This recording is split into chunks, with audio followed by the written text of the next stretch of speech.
Boa tarde a todas, boa tarde a todos, sejam bem-vindos à semana 7 da disciplina de Ciências Sociais do curso de Fisioterapia da Faculdade de Ciências Médicas. Hoje a gente vai dar prosseguimento ao livro que já começamos a discutir, o capítulo 1 e 2 na última semana, cujo título é A Identidade Cultural na Pós-Modernidade, do sociólogo jamaicano Stuart Hall. Voltando então ao sumário do livro, nós discutimos na aula passada a questão da identidade, depois a gente falou um pouco sobre o nascimento e morte do sujeito moderno, onde ele vai falar de algumas características e alguns acontecimentos mundiais que foi forjando esse sujeito moderno ao longo do tempo, e aí ele vai trazer esse conceito de não mais de uma identidade, sim de identidades no plural, que tem essa noção de uma identidade fragmentada e deslocada. E hoje a gente vai discutir os capítulos 3, 4, 5 e 6 do livro do Stuart Hall. O capítulo 3, ele vai falar um pouco sobre as culturas nacionais como comunidades imaginadas. Depois ele vai falar um pouco sobre a globalização e o quanto que essa fragilidade entre as fronteiras fez com que as questões identitárias também se alterassem e como que isso tem voltado de alguma forma no momento presente, numa discussão de um fechamento das fronteiras, e a gente pode até fazer uma relação com a pandemia. A gente sabe que alguns países ainda estão com as fronteiras fechadas em relação aos países onde a pandemia ainda continua em alta escala. Depois, no capítulo 5, ele vai falar um pouco do global, do local e um retorno da etnia, que também é algo que a gente tem visto nos últimos tempos com partidos conservadores e uma política mais voltada para uma questão do nacionalismo. E na última parte ele vai falar do fundamentalismo, da diáspora e do hibridismo. Falando um pouquinho então do capítulo 3, cujo título é Culturas Nacionais, Comunidades Imaginadas, o autor ele vai falar o que está acontecendo na identidade cultural na modernidade tardia, especificamente como as identidades culturais nacionais estão sendo afetadas ou deslocadas pelo processo de globalização. Então ele vai trazer essa noção de uma identidade cultural que ela é imaginada, Então a gente não nasce brasileiro, essa questão de ser brasileiro é algo culturalmente construído dentro da história, e assim a gente vai criando essa identidade para com o nosso país, para com a nossa nação. E isso vai ser influenciado sobremaneira quando a gente pensa no processo de globalização e nessa permeabilidade maior entre as fronteiras transnacionais. A ideia, então, de um homem sem nação parece impor uma grande tensão à imaginação moderna. Isso é uma palavra, isso é uma frase que o Stuart Hall traz. E aí eu coloco essa questão dos curdos no Oriente Médio, que são mais de 30 milhões de indivíduos, e que é uma questão da perda da nacionalidade pelos acusados pelo terrorismo também. Então, por um lado, a gente tem os curdos, que é uma nação que não existe mais em termos territoriais, e aí pensar nessas pessoas que tinham essa nacionalidade e que agora não possuem mais o seu país em termos de território. E eu conheci uma pessoa curda durante o meu doutorado, e é muito interessante e ao mesmo tempo muito triste a gente pensar em um sujeito sem nação. E outra questão interessante foi logo após os atentados terroristas na França, quando o governo francês ele teve uma ideia de retirar a nacionalidade dos terroristas que possuíam, ou que possuem dupla nacionalidade, porque a ONU, e alguns órgãos internacionais falam que não se pode, né, a gente não pode tirar a nacionalidade de um indivíduo caso ele tenha somente uma nacionalidade. Não existe essa noção, né, de uma pessoa que não tenha um passaporte. E o governo francês foi muito criticado por isso, né, por essa retirada de uma nacionalidade em casos de binacionalidade. E isso é muito interessante, porque é como se eu devolvesse para um outro país aquele indivíduo, né, que praticou algum crime no meu país. Lembrando que o terrorismo, no caso francês, ele também tem questões sociais bem fortes, né, e também religiosas. A gente sabe que a França é um país que é predominantemente islamofóbico, né? Então a gente percebe também questões sociais, um preconceito muito grande à comunidade árabe, e alguns estudos mostram que uma pessoa com sobrenome árabe ela tem até 5 menos vezes, né, menos chance de se conseguir um emprego quando comparado a uma pessoa com nacionalidade francesa, com nome francês, né? E além desse preconceito também frente à religião, que a gente chama de islamofobia.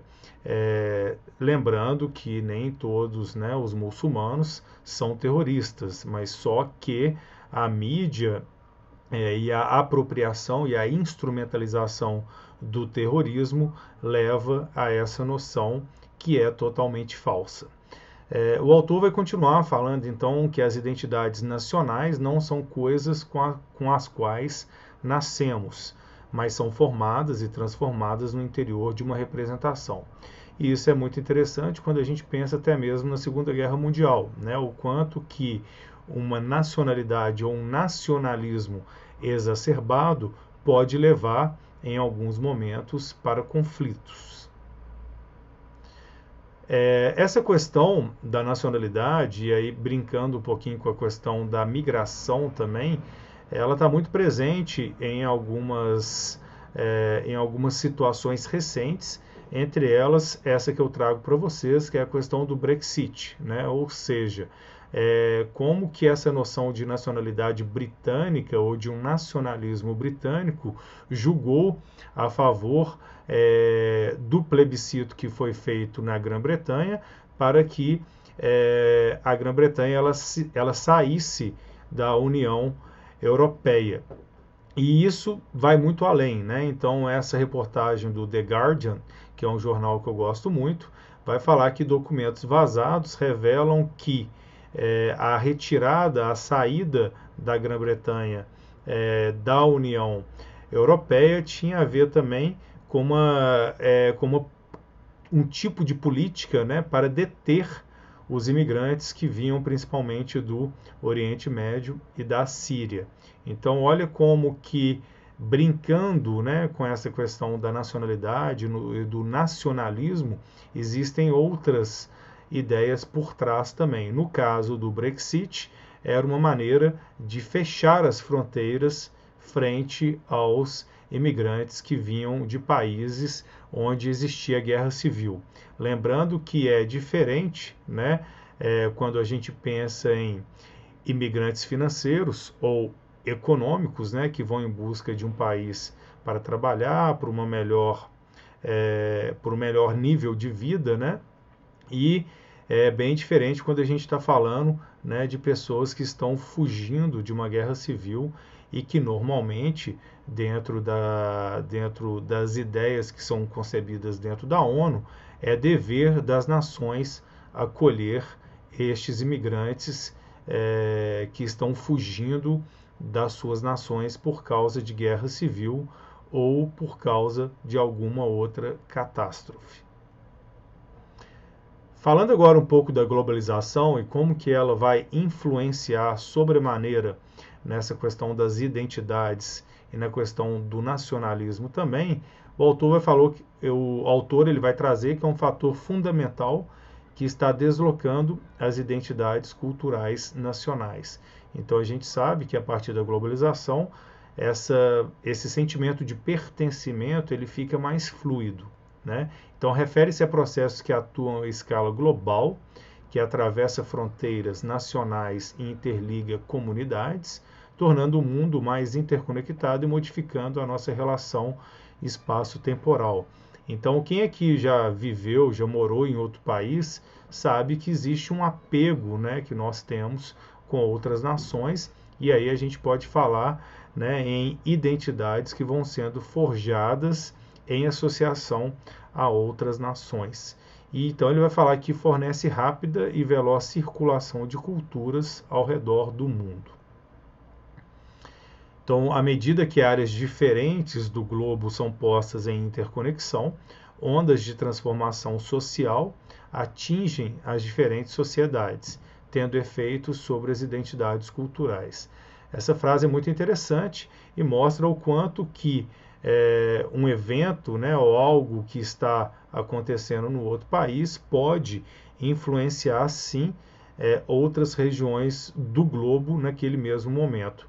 Eu gosto sempre de dar um exemplo sobre isso, né? Uma vez que eu estava indo, se não me engano, em 2010 para Caraíva, eu estava dentro do ônibus numa estrada de terra no interior, né? E quando eu vi numa casa bem longe uma televisão, ela estava ligada e as pessoas assistindo à final da Champions League, né, que é um campeonato europeu de futebol entre clubes. Então eu pensei, poxa, isso que é globalização, né? Ou seja, eu estou no interior da Bahia, em um lugar assim, quase sem nenhuma casa, e eu vejo uma luz, né, de uma televisão passando então a final da Champions League, que é um evento mundial e globalizado.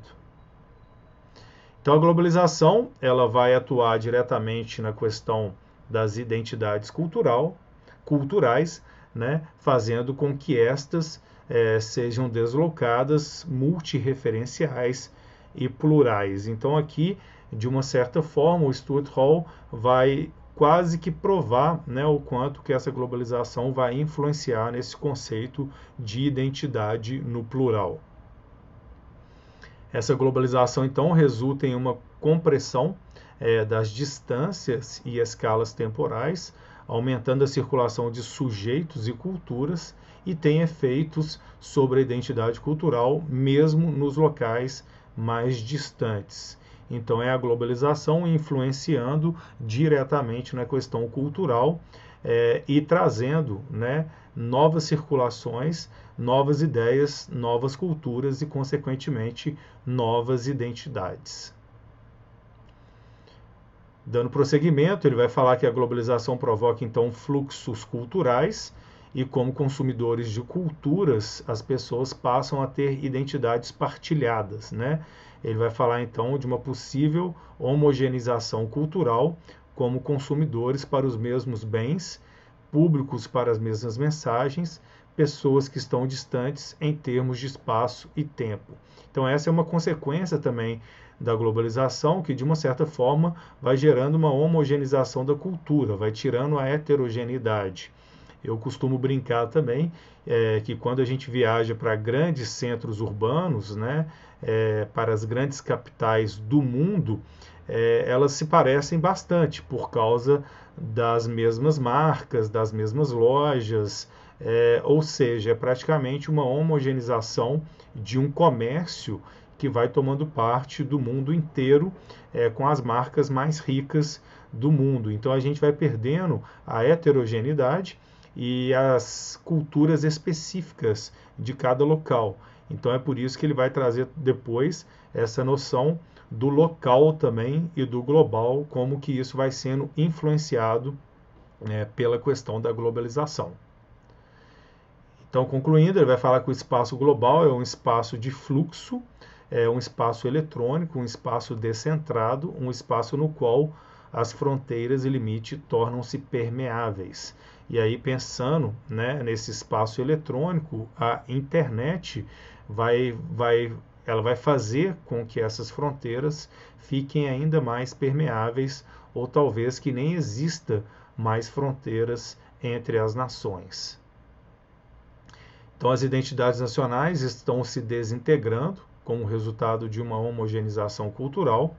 As identidades nacionais e outras identidades locais estão sendo reforçadas pela resistência à globalização. Então, existe sim, né, uma resistência a essa globalização e a essa homogeneização que tanto afeta os produtos, né, e a cultura local.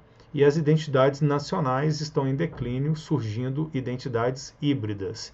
E talvez isso faça com que a gente tenha esse sentimento, né, de dupla nacionalidade, mas que tem mudado nos últimos tempos também. Depois ele vai trazer essa noção do global e do local, né, e o quanto que o global e o local vão também influenciar nessa identidade cultural e nessa subjetividade. Ou seja, eu sou influenciado por aquilo que me cerca de uma maneira espacial, né, mais reduzida, mas também pelo global, ou seja, por aquilo que está mais longe, mas que de alguma forma influencia também por causa dessa permeabilidade entre as fronteiras e por causa também da questão da interconectividade e da internet. Assim, ao invés de uma anulação do local, ocorre um processo de interação entre o global e o local. A globalização não vai destruir o local e o global, mas sim construir novas formas de identificações locais e globais. Isso é muito interessante, que ele vai falar que não necessariamente a gente vai perder completamente as características locais, mas vai ter uma releitura disso, né, e uma ressignificação. E a gente percebe isso muito bem, como que isso vai sendo praticamente uma coisa viva, né? Ela vai se readaptando com o tempo. O processo de globalização, então, é desigual ao redor do mundo, a gente sabe disso muito bem.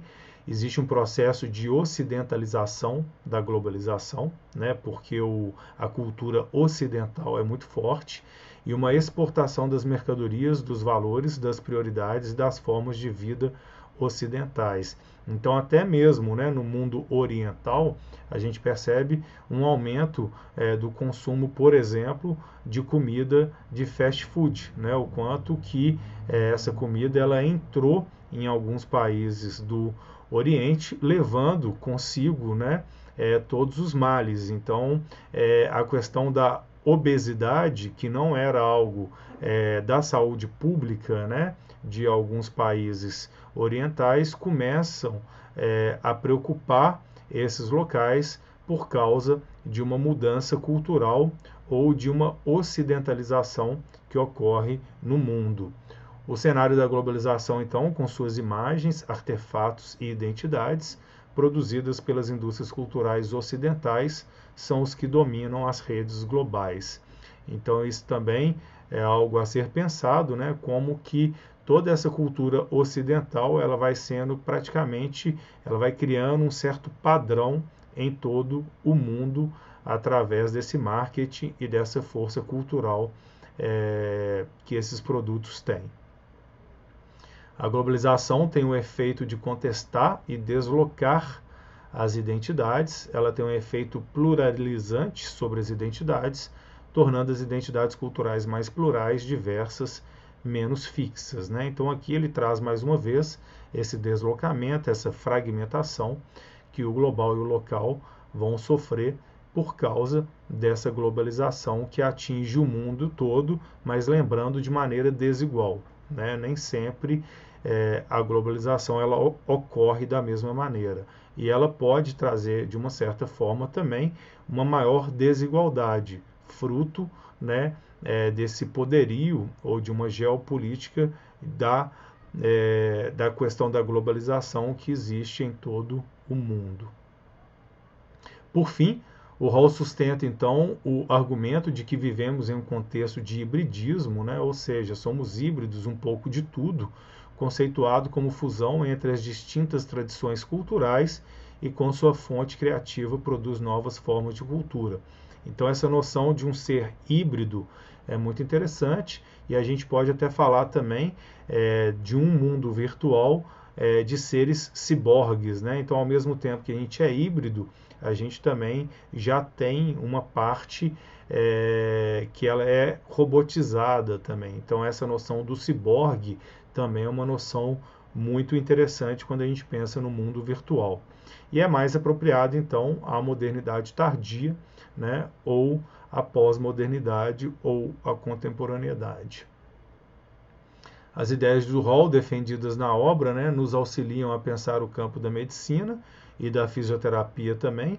Então, como que isso pode afetar, né, o campo, as áreas da saúde, né? As ideias do autor podem nos ajudar também a discutir ou propor intervenções e políticas na saúde pública e privada, né, pensando nessas identidades, e de que maneira que essas ideias nos mobilizam a pensar o currículo e a formação profissional do campo médico e também da fisioterapia, né? Como que a gente tem que ser formado, ou quais as disciplinas que nós temos que ter no nosso currículo, pensando nesse mundo globalizado e nesses sujeitos, né, com várias identidades e que possuem essa fragmentação de identidades. E pensando como que isso pode afetar a questão da saúde e do corpo desses indivíduos também. Alguns autores, e agora partindo para a parte 6, né, ele vai falar que alguns autores, segundo o Hall, irão celebrar o hibridismo ou sincretismo, né, que seria a grande mistura ou a mistura de várias religiões. No entanto, isso não é uma certeza. A gente sabe que essa heterogeneidade, ou sincretismo, ou hibridismo, tem sido alvo de muito preconceito, principalmente por causa de um conservadorismo que tem voltado, né?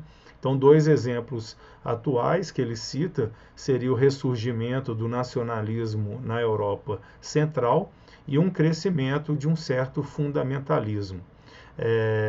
A ambição para criar novos e unificados Estados-nação. Então, isso é muito perigoso também, que a gente percebe uma volta e um fechamento das fronteiras em alguns casos. E um exemplo atual disso é o próprio Brexit.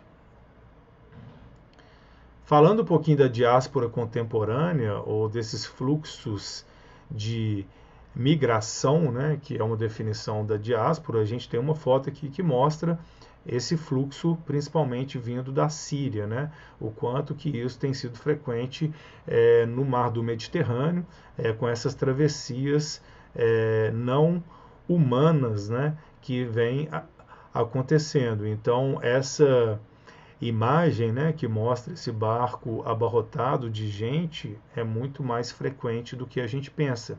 E quanto com esse fechamento das fronteiras é algo que deve ser criticado, principalmente quando a gente está falando em refugiados de guerra, né, e não de imigrantes econômicos. Mais uma foto aqui que mostra, né, esta questão crônica, né, que vem acontecendo no mundo, que eu chamo aqui de diáspora contemporânea.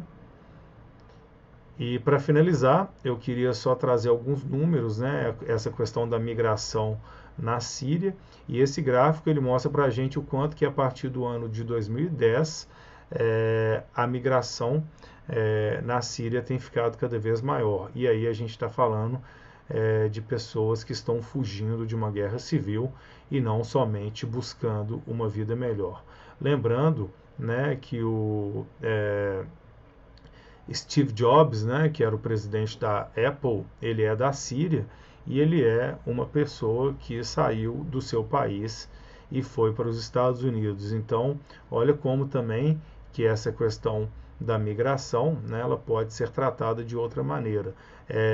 Um dos países que tem tratado isso da melhor maneira possível tem sido a Alemanha, né, quando a gente pensa na Europa Central, mas também por um motivo, né, porque eles têm uma população que está envelhecendo e eles precisam de uma força de trabalho, né, mais jovem. Então, eles têm feito algumas políticas para receber esses imigrantes da Síria.